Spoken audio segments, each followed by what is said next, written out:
Nyota kuibiwa aje. Now, kila mwizi anakuanga na tactics zake. Mwizi wa bank kuna mwenye anachukuanga gun, anaenda analalisha watu chini, anarushia teller bag, anamwambia jaza pesa hapo. Kuna wengine wanachukua makompyuta, wanaingia kwa pale hivi, wanasoma IT, wana hack bank, wanatoa mapesa. There's a story in one of these, there's a channel inaletanga stories za watu wenye wako prison, and there was this guy mwenye alikuwa anapeana story yake. He used to work in a bank na alifungwa juu ya fraud. Walikuwa wanaiba pesa kwa account za clients. So what they used to do, so tactic yao ilikuwa kwa kila account wanatoa shilingi moja moja. And you know, kama uko na pesa kwa bank, hata kama uko na pesa kidogo aji, hata tuseme uko na 75 bob kwa nini, kwa account yako, mtu akikuja atoe shilingi moja auta note, alafu akaekae tena akuje tena shilingi nyingine moja auta note.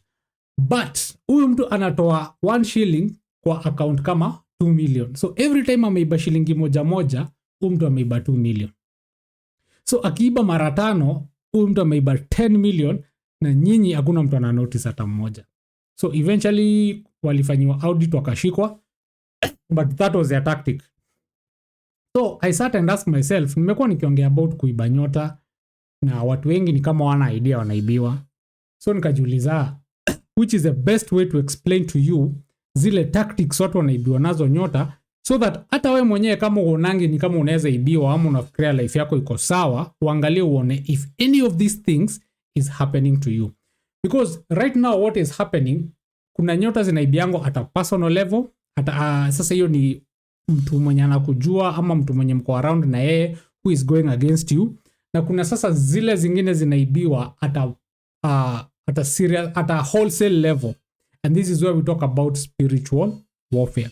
The world right now is moving from a religious order to a secular order, and the goal of the secular order ni to make sure that plan zenye God ako nazo kwa life yako hazita succeed. Nakumbuka Nyota yako iko attached kwa ile plan God ako nayo over your life, because if you follow the plan that God has in your life, that's when his favor will walk with you and doors will open for you. Na hiyo ndio tunaitanga Nyota. So hapa tutaongea venye Nyota zinaibiwa from a bigger scale, alafu sasa to zoom in at a smaller scale ndio uweze ku understand. So another beautiful day to learn something new. Sit back, relax and forget your worries, because whatever it is that is stressing you can and shall be fixed. Na kama ilivyo desturi, if this is your first time watching my videos ama umekuwa ukiwatch videos zangu na hujasubscribe, niruhusu nikupatie 5 seconds, finya subscribe button, alafu tuendelee na hii lesson yetu ya leo. So 5, 4, 3, 2, 1. Now, there are 5 common tactics za kuiba Nyota, na tuta discuss zote na niku explainia kidogo, tuone vile zinaibiwa at a large scale and pia at a smaller scale, ndio uweze kuelewa hii story. So the first tactic ya kuiba Nyota inaitangwa illusion. Illusion is making you see, feel, touch or believe things that do not exist. Okay? Na kuambia vitu ama na kufanyia vitu so that you can believe things that do not exist. This is what happens in witchcraft. Ndio ile ina happening mabishto wako akikuchocha. And the main purpose for illusion is to make you believe in things that are not real. For example, kenda kwa mchawi, and a lot of people don't understand this, but what wachawi do, wachawi make you believe that wanakupatia solutions. That's the illusion they create. And then they do my things. Wanafanyanga vitu mingi sana. They're usually very dramatic, but they're not actually giving you solutions. What they're doing, wanakufunga so that uishi kwenda kwao, and from that they can be able to steal that favor that you carry and take it away from you, so that you depend na powers zao. So what do? They summon demons and wanakuweka mademoni. They show you how to channel demons. They give you things that have demonic holes. Alafu unaenda vitu zina work. You unaona vitu zina work, but it's all an illusion. Nothing is changing, and that's why you have to keep going back to them. You have your friends. They pretend to be your friend. They create an illusion that you people are friends so that you are able to trust them. Una trust hawa watu, unawatrust, unawaambia siri zako zote. without knowing that this person anataka kujua plans zako, anataka kujua secrets zako, so that they know where to strike and paralyze you forever. That's unapatanga kuna story mingi unapeanga mabeshte zako na ziwanga hazi succeed. Unaambia mtu plans zako and they never alafu zinakosa kuwork. But ile time yenye hujaambia mtu yote plans zako wanga zina work. Why? Because these people have created illusions around you. Now they are able to manipulate you because they've made you believe things that are not real. Tactic number 2 ya kuiba nyota inaitwa misdirection. Misdirection is the art of diverting your attention to something else so that you don't see what is happening on this other side. A very good example is our government. Our government is very good at misdirection. Nyi mnamikiwa focus na hii pande, mmecomplain huku, kumbe huku nyuma kuna mavitu zina happen. And the things that are happening, the things that you're focusing on are not even important. The important thing is the thing that you're not focusing on. Ile kitu ina happen hapa hivi nyuma yako is the important thing. Because hapa ndio unaibiwa. Hapa ni karata tu unacheza. Unaonanga wale jamaa wapata potea. Wanakuambia angalia hii, kumbe yenye inakuiba iko pande nyingine. So misdirection has been used for a very long time, and it's used to confuse people and so that they can cover up for evil. Okay? Ways that they use these things: news, zile news mnaletewa, ile tunaona news inataka mfocus nayo, hiyo si ile kitu, that is not the real thing. Ile kitu itaki mfocus yenye inajifanya si important, that is the news. That is what you're supposed to be seeing. That's unapatanga ukiwatch news saa zote unabakingi umejam. Ukiona vile government inafanya vitu una jam, una feel ni kama mpaka this country is not going anywhere, you lose hope and you give up on your dreams. All these negative news are made to make you give up on your dreams, so that once the favor that you have, hiyo nyota yako ikienda tu, now these guys can manipulate and control you forever, and they can turn you into a slave. Scandals, ile siku unasikia scandal imeleak hapa, kuna kitu mnakuanga mkifichwa. Ile kitu yenye mnafocus nayo, that is not the real thing. And every time ukaiona, everybody is focusing on the one thing, ama kila mtu anaongelea kitu moja, and all of them seem to be saying the same thing. Acha kufuata hiyo njia, angalia side wanatoka, uone what is happening on that other side. Unaelewana? So this is how kuibwa nyota happens at a large scale. And then now as we proceed huku mbele, tutakuwa narrow down to how your friends, how your family, and how everyone else uses these techniques. Technique number 3 ya kuiba nyota inaitwa deception.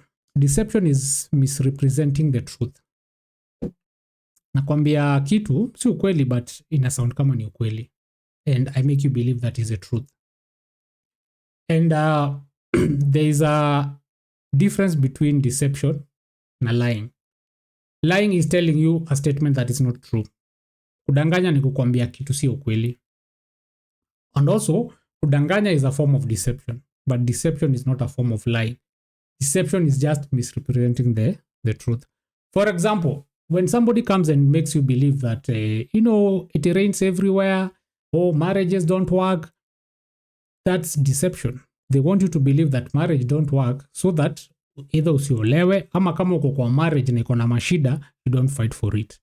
That is the reason why they are telling you these things. Mtu akianza kukwambia uchumi ni mbaya, hakuna pesa, they are conditioning you to believe that no matter what you do, you're not gonna get anything. So ile idea ulikuwa nao brilliant, you don't execute it. Kuna watu saizi wako na idea mingi kwa kichwa, uko na dreams zako kwa kichwa, but you cannot execute it because you've been made to believe that nothing is working in Kenya anymore. Hakuna pesa, every business that will be set up will fail. Kuna mtu saizi, yes, you want to get married, but there's a lot of deception out there about how marriages don't work. It's true, kuna marriages as you work mingi sana, and they want now to paint that as the whole picture of marriage, that everybody cheats, all marriages end. So wewe unakuwa discouraged from the word go. So the favor of God that you would have got from your marriage, ile nyota ilikuwa ishine kwa ndoa yako, it doesn't happen. Ile nyota ilikuwa ishine ukianza biashara yako, it doesn't happen because you've already given up. You've fallen to the deception. And you all know Satan is the father of deception. We all know. Okay? So deception makes you believe whatever the evil people want you to believe. If they want you to believe that marriage is bad, they're going to create deception around things that paint marriages as bad. And once you believe those the deception, you give up on whatever it is that you're supposed to do. And the moment you give up on something, pia nyota yako inapotelea hapo. And the reason why many people wanasemanga, oh, hakuna kitu kama kuibiwa nyota, mbona mimi sijaibiwa, kwani wetu uliibiwa, is because sometimes things happen without your knowledge. You give up on something you never knew, you'll never know what would have got kama unge give up. If you got married, you'll never know what would have happened kama unge oa. If you started that business, you never know where that business would have taken you. So because you didn't start that business, wewe ulipiga hesabu ukaona economy ni mbaya, and you thought, ni wewe umejiangalilia ukaona economy ni mbaya. So at the time it felt like a smart decision. So every time I tell you, nyota yako imeibiwa, you'll be like, no, mimi nilipiga hesabu nikaona ingiani. Kumbe you fell for deception. Because what happens at mass deception is that unasikianga hizi story from many sources until you believe them, not knowing that these stories have been constructed from one point, zinadistributiwa kwa watu wengi. And the more many people believe, these people are able to harvest stars at a large scale. Now, if you don't fall for deception, make sure you trust your instincts. Go for what you believe and make sure you understand why you believe what you believe. So the tactic number 4 ya kuiba nyota inaitangwa priming. Priming is where I indirectly prepare you for something that is to come with a goal of conditioning your reaction. Wacha nikupe example ingine. Okay, najua napena example mingi sana na gava. I'm not thinking that the government inaiba nyota yetu, but government imezima nyota mingi sana kwa hii country. For example, utasikia story watu wakisema, mnajua, bei ya mafuta inafika 200. So everybody gets stressed. And then ushaanza kidogo in your mind without knowing, because umesikia story na kila mahali na kila mtu anakuambia, my source told me. Sasa wewe you brace yourself for mafuta ya 250. So mafuta iko 200, umeambiwa itapanda to 250. So already wewe ushaanza kukua stressed, ushaanza kujam juu mafuta itafika 250. So hiyo mafuta ikitoka 200 iende to 10, utaona hiyo 10 bob imekuwa mingi, utaona haiko kwa 250. You'll see like that is a good deal. Okay? Another example is when somebody comes and tells you, nikwambie kitu na usikasirike. This person already knows whatever they are telling you will crush you. And they know it will crush you, but they want to land it in a way that it's gonna look soft, but they know it will affect you. The goal for them ni kukasirisha. Their goal is to hurt you, but they don't want to look like the bad person. So they start priming you so that whatever they tell you, you react in the way that they want you to react. So ndo kijam atakwambia, na si uliniambia utakasirika. So that unaanza kuona nyewe ni sawa tu basi hiyo story. And that's how they get to win over you. So priming is also another very powerful technique ama tactic ya kuiba nyota. Okay? The last one we've talked about, the number 5 tactic ya kuiba nyota. We've talked about this before when we were talking about secrets of the spiritual mind. We talked about suggestion. It's called the power of suggestion. Suggestion is getting ideas into your head by bypassing your logic. Naingiza ideas kwa mind yako without giving you a chance to reason. We talked about bypassing the critical factor. For example, I want to discourage you from getting married. What do I do? Nikikuja nikwambie marriage ni mbaya, utaanza kuargue na mimi. So what do I do? Nianze kutengeneza memes. Nikuforward hizo memes. Memes are funny and you like them without knowing that these memes are actually conditioning your mind. They're getting into your head. So kama umekuwa ukizoea memes za marriage vile how marriage does not work, how marriage is nini, you're going to realize that in real life mpaka the idea of you getting married is no longer interesting, ama you're scared of marriage, ama everything that happens in our country is usually turned into a joke, is usually turned into memes. And unaona, the moment we see the memes, we laugh about your story and we forget about it. So what happens is, once these two small suggestions are implanted in our heads, they can be used to either number our feelings, ama plant ideas into our heads so that we start thinking the way that person wants you to think, or huyo mtu mwenye anajaribu kukumanipulate ama kukuibia nyota, whatever they want you to believe, they'll just sneak small ideas into your head until you start believing the things they want you to believe. And that is what we call the power of suggestion. And the power of suggestion works because your mind is very fertile, especially your subconscious mind, what we call the spiritual mind. It's a very fertile mind. So every idea that is planted there is sure to grow. So if you're not careful about the things that you're seeing, the things that you're believing, itakuwa ngumu sana kwako kujua hizi vitu zikiwekwa kwa kichwa yako. And the moment these ideas are planted into your subconscious ama into your spiritual mind, you start believing like they are ideas because unasikianga zikitoka kwa kichwa yako. Okay? So now, topic ya kuibiwa nyota is a topic that we are never going to exhaust. Now, the more na ku-explain here, sometimes it does not paint the whole picture. And that's why we are coming up with this system whereby now we are going to be taking real stories about challenges that are happening in the real world, stories za watu wenye wanatafuta help, watu wenye wanatafuta advice. We'll be taking those stories, tunazi break down pole pole, so that now you're able to understand how these things work. Kama ni mtu anaibiwa nyota through suggestion, tunakuonyesha this is where the suggestion happened, this is where the priming happened, this is where the deception happened. So that ukianza kuona mashida za watu zinatatuliwa na wewe pia uanze kuangalia mashida zako from the perspective that we'll be looking at it, you'll be able to know where you're going wrong. You'll be able to do this, to read into your problems and to read into your situations on your own without me.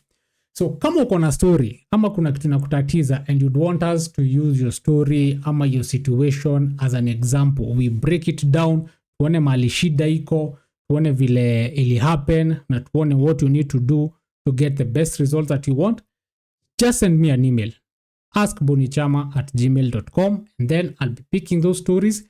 Ndakuwa nakuja hapa hivi, tuna review those stories zetu pamoja. There's a segment that is coming, and maybe by the time unawatch video, depending on when you ever watch this video, tutakuwa ready to share your segment.